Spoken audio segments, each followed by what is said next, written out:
வணக்கம் அன்பர்களே. ஸ்ரீ லலிதா சஹஸ்ரநாமத்தின் முதல் 3 நாமங்களை இன்று நாம் காணப்போகிறோம். இந்த 3 நாமங்களும் தேவியின் பேரழகையும் அவளது பேரரசு தன்மையையும் அவள் வீற்றிருக்கும் சிம்மாசனத்தையும் நமக்கு அறிமுகப்படுத்துகின்றன. இனி ஒவ்வொரு நாமத்தையும் விரிவாக பார்ப்போம்.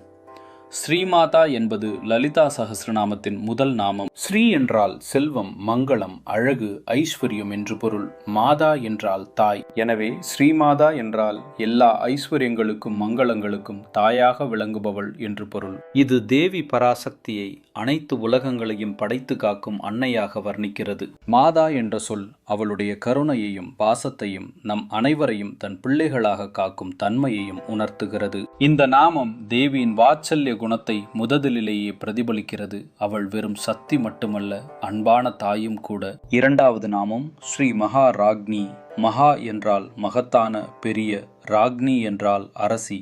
எனவே ஸ்ரீ மகாராக்னி என்றால் மகத்தான பேரரசி என்று பொருள். இது தேவியை பிரபஞ்சம் முழுவதற்கும் அரசியாக, அனைத்து லோகங்களையும் ஆளும் பேராற்றல் கொண்டவளாக வர்ணிக்கிறது. முதல் நாமத்தில் தாயாக அறிமுகமான தேவி இரண்டாவது நாமத்தில் அரசியாக உயர்த்தப்படுகிறாள். இது அவளுடைய ஆட்சி அதிகாரத்தையும் பேரரசு தன்மையையும் வெளிப்படுத்துகிறது. அன்பான தாய் மட்டுமல்ல, அண்டங்கள் அனைத்தையும் நிர்வகிக்கும் உன்னத ஆட்சியாளியும் கூட. மூன்றாவது நாமம் ஸ்ரீமத் சிம்ஹாசனேஸ்வரி. ஸ்ரீமத் என்றால் சிறப்புமிக்க, மகிமை பொருந்திய. சிம்ஹாசனம் என்றால் சிம்ம வடிவில் அமைந்த அரியணை. ஈஸ்வரி என்றால் அதிபதி, ஆட்சி செய்பவள். எனவே இந்த நாமத்தின் பொருள் சிறப்புமிக்க சிம்மாசனத்தின் மீது வீற்றிருந்து ஆட்சி புரியும் தேவி என்பதாகும். இங்கு சிம்மாசனம் என்பது வெறும் அரியணை மட்டுமல்ல, சிம்மம் என்பது தைரியத்தையும் சக்தியையும் குறிக்கும் சின்னம். தேவி அந்த சிம்ம பலத்தின் மீது அமர்ந்து அதையும் தன் கட்டுப்பாட்டில் வைத்திருக்கும் பரம்பொருளாக விளங்குகிறாள். இந்த நாமம் அவளுடைய அரச கம்பீரத்தையும் அசைக்க முடியாத அதிகாரத்தையும் காட்சிப்படுத்துகிறது.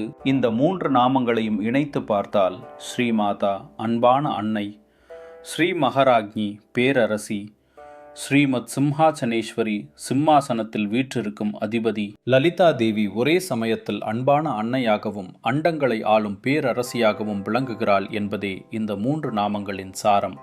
நன்றி.